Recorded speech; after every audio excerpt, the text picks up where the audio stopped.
PSL 9 में Kieron Pollard Karachi king को कितने मैचेस के लिए दस्तयाब होंगे, टिम सेफर्ड कितने मैचेस खेलेंगे, नवीन उल हक की क्या अवेलेबिलिटी है जो कि बताई जा रही है कि वो आधा पीएसएल खेलेंगे, इसके हवाले से क्या खबर है ये भी आपके साथ शेयर करेंगे। अब बात कर लेते हैं सबसे पहले यहाँ पर जो है वो एक्सिबिशन मैच के हवाले से कि क्या एक्सिबिशन मैच हो पाएगा या नहीं। फिल वक्त यार देखो काफ़ी ज़्यादा कमेंट्स आ रहे थे कि यार एक्सिबिशन मैच के हवाले से कोई खबर लेके आओ, क्या एक्सिबिशन मैच होगा नहीं होगा, होगा तो कब। तो भाई खबर कुछ इस तरीके से है कि फिल वक्त एक्सिबिशन मुकाबले की कोई भी जो है वो अपडेट सामने नहीं आ रही। उसकी सबसे बड़ी वजह ये कि जब जका अशरफ थे वो सीट पर बैठे हुए थे, पीसीबी के चेयरमैन थे, तब तो उन्होंने मनसूबाबंदी की थी कि पेशावर के अंदर जो वो एक एक्सिबिशन मैच करवाया जाएगा जो कि दो टीमों के दरमियान होगा, कोयटा ग्लेडिएटर और पेशावर ज़ल्मी के दरमियान होगा दिन के टाइम। तो वो तो बिल्कुल ठीक था, उन्होंने कहा था पीएसएल से पहले जो है वो 17 से या फिर 16 फरवरी को करवा दिया जाएगा, इस तरीके की डेट थी। लेकिन जब जका अशरफ को अपना इस्तीफा दिया, वो चले गए, रिजाइन कर दिया, फिर उसके बाद फिल वक्त जो है वो पीसीबी चेयरमैन कोई भी नहीं था। फिर उसके बाद पिछले हफ्ते के अंदर अंदर जो है मोहसिन नकवी को नया पीसीबी का चेयरमैन जो है वो मुंतखब किया गया 3 साल के लिए।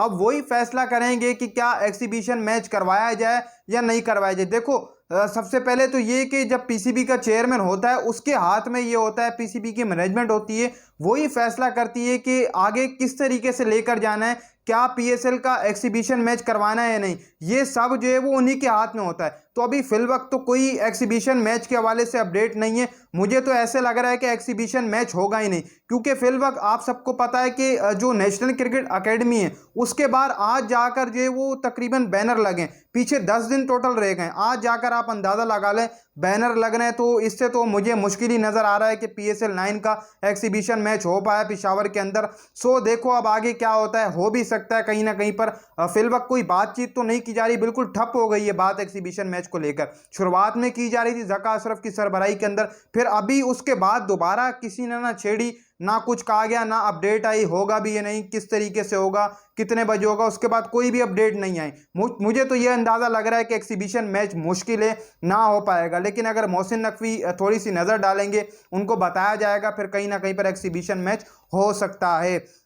इसके अलावा सबसे पहले बात कर लेते हैं केरन पोलार्ड के हवाले से।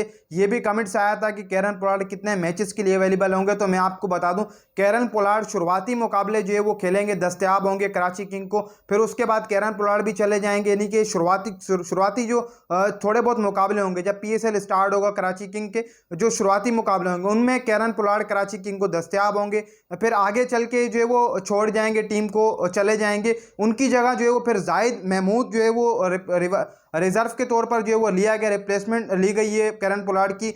जब जो केरन पोलार्ड शुरुआती मुकाबले खेल कर जाएंगे तो जाहिद महमूद जो है वो यहाँ पर उनकी जगह संभालेंगे केरन पोलार्ड की जगह। तो 100 शुरुआती मुकाबलों में केरन पोलार्ड आपको नजर आएंगे, फिर उसके बाद केरन पोलार्ड चले जाएंगे पीएसएल को छोड़कर। इसके अलावा दूसरा नाम जो कि रहने वाला है टिम सेफर्ड का।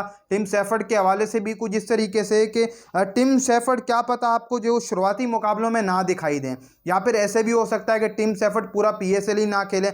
अगर आएंगे तो 25 फरवरी के बाद आएंगे, और अगर ना आए तो फिर पूरा टूर्नामेंट ही भी जो है वो जा सकता है टिम सेफर्ड के हाथ से, जिस तरीके से मुझे लग रहा है यहाँ पर। दर हकीकत तो ये है कि साउथ अफ्रीका से उन्होंने सीरीज़ खेलनी है जिसमें T20 भी है, वनडे भी हैं, और कई ज़्यादा मैचेस भी हैं, टेस्ट भी है। तो कहीं ना कहीं पर मसरूफियात भी रहेंगी टीम सेफर्ड की। हो सकता है कि T20 स्क्वाड का हिस्सा हो, अगर वो T20 स्क्वाड का हिस्सा होता है तो फिर 25 फरवरी के बाद जो है वो कराची किंग को टीम सेफर्ड दस्तयाब होंगे।